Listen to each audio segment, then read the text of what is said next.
Over a third of all homes in the United States are built in the wildland-urban interface, where houses have been built in wildfire-prone areas.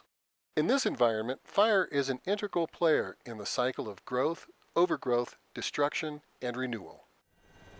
Every year, thousands of families living in these areas are forced to flee in the face of rapidly moving wildfires. Chances are, if you have a house in the wildland-urban interface, a time will come when you'll be advised to evacuate for the safety of your family and animals. Evacuations can be highly stressed disruptions of normal life, especially if no pre-planning has been done. When the word comes to evacuate, will you know what to do? Emergency responders urge each family to prepare far in advance of a wildfire. Many things may be overlooked or forgotten if you wait until an emergency strikes to make these decisions. How can you improve the survivability of your house and your property? What will you need to take with you? Dividing evacuations into 3 distinct phases can help. Ready, set, go.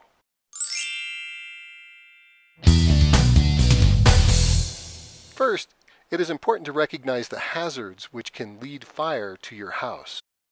Fire-resistant building materials, such as stucco and metal roofing, can give your house protection from the ember shower when sparks literally fall like snow, finding their way into every crack and lighting new fires in any receptive material. Wooden houses, especially with decks or stilted construction, can catch fire easily. A layer of weed barrier, covered by gravel, can stop grass and weed fires from reaching your walls. Keep all hazardous materials together, away from your living structures. Removing fuels such as branches near the ground which can ladder fire into the canopies, removing deadfall, and thinning crowded overgrowth can dramatically reduce a fire's intensity.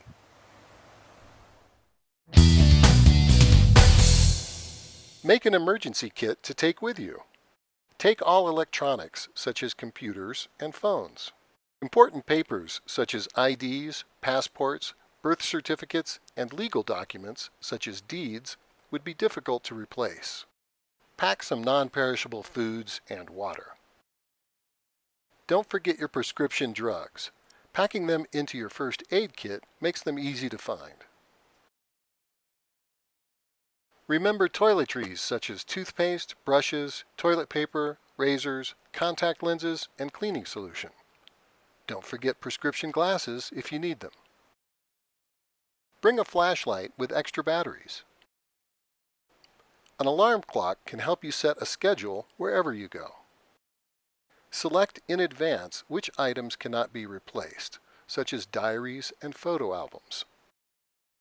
Make sure all family members have contact information in case you get separated. Small animals, such as dogs and cats, will need food, water, and dishes. Plan multiple escape routes and communicate them to all family members in case a fire cuts off your main escape route.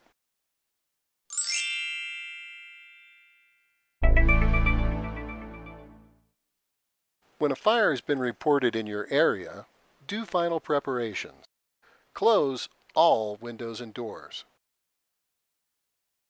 If you have non-flammable blinds, close them to reflect heat back away from windows. This person hung animal hides in the windows for extra protection. If you have time, move flammable furniture away from large windows.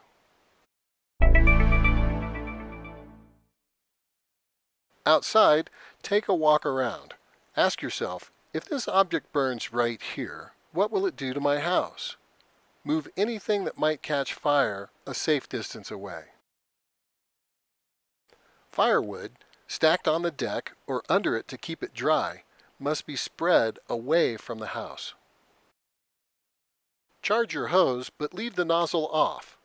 Firefighters may need to use a quick shot of water to put out a hot spot. Turn propane off at the tank. Gather together smaller tanks and isolate in an open place. If they blow, You don't want them near your house. If you have an extension ladder, you can lean it against the side of the house farthest away from the fire's approach. This helps firefighters check your roof later. Lawn and deck furniture can be moved from the house to an open space, like green grass. Back your vehicle up next to the house and leave the keys in the ignition so you know where they are. Keep your emergency kit near the door, or load it right in the back of your vehicle. As dogs and other small animals may get confused and hard to catch later, take them into the house, or preload them into the escape vehicle. Listen to the radio for emergency updates. We use the system we call reverse 911. If I have enough available personnel, we will send people around to see that people have evacuated. That depending on what the danger is to my deputies and my people who are checking to see that people have evacuated. And that will send out an evacuation notice to the phones in the particular area, like the Baca or so forth, notifying the people that they must evacuate. Cell phones are supposed to work now on the emergency system if they have signed up their cell phone with the system.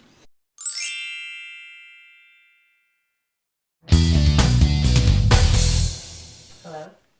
When an evacuation order is issued, keep calm and start your pre-planned process.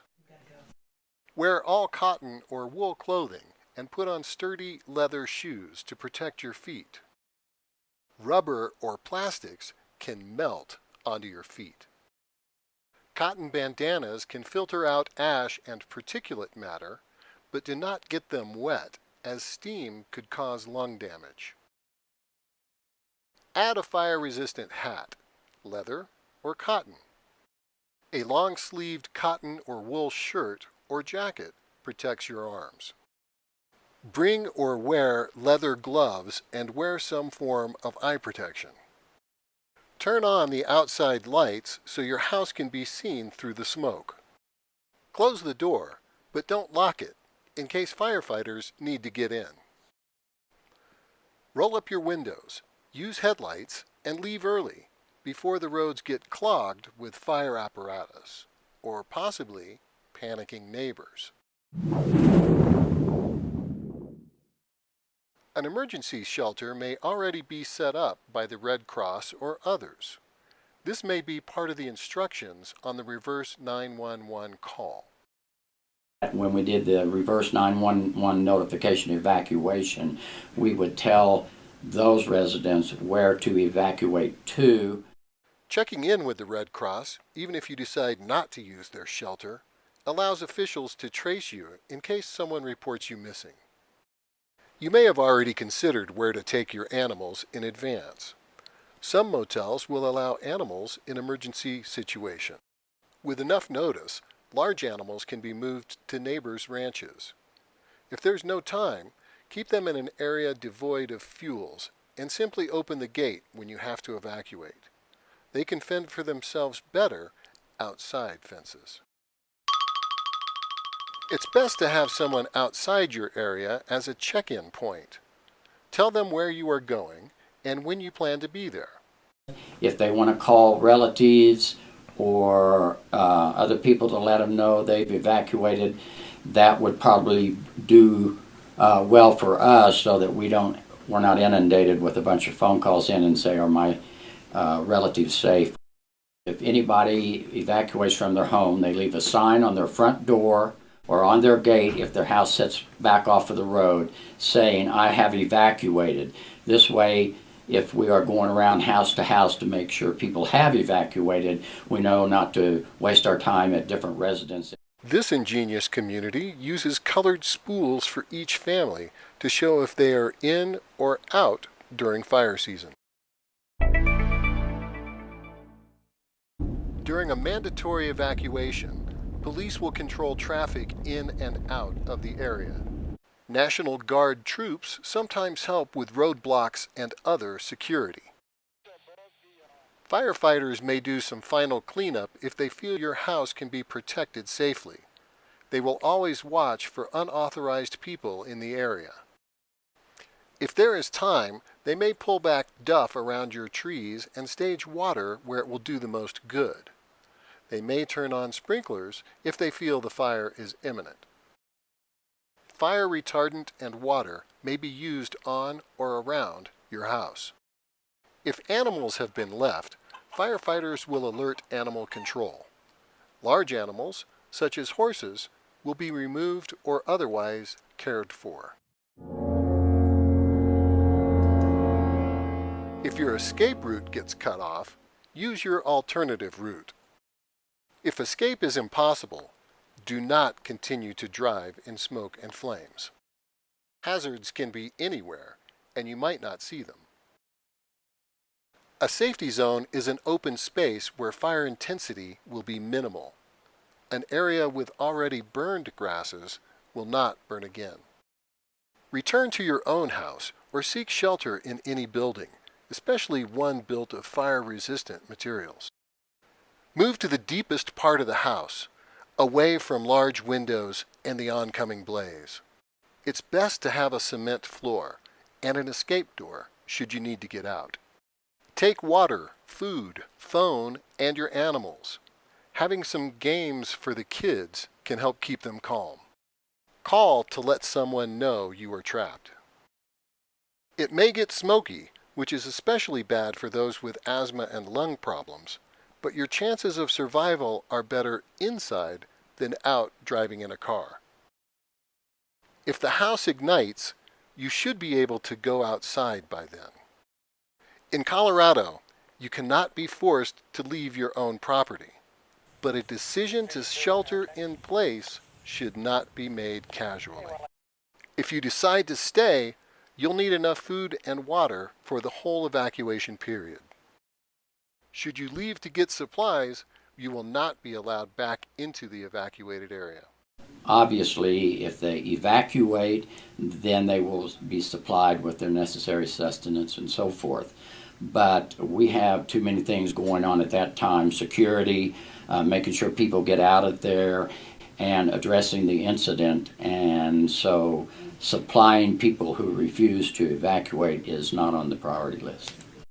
The law allows you to stay on your own property, but not to venture away onto roads which may contain heavy fire traffic or law enforcement looking for looters. To keep evacuation procedures as simple as possible, keep a checklist handy to guide you through the process. Unless you are in a well-mitigated, fire-resistant structure, the best plan is always to be prepared in advance so you can evacuate early. Remember that a sudden burst of wind can change a slow-moving surface fire into a raging inferno in a matter of minutes. A house can be replaced. You and your loved ones cannot.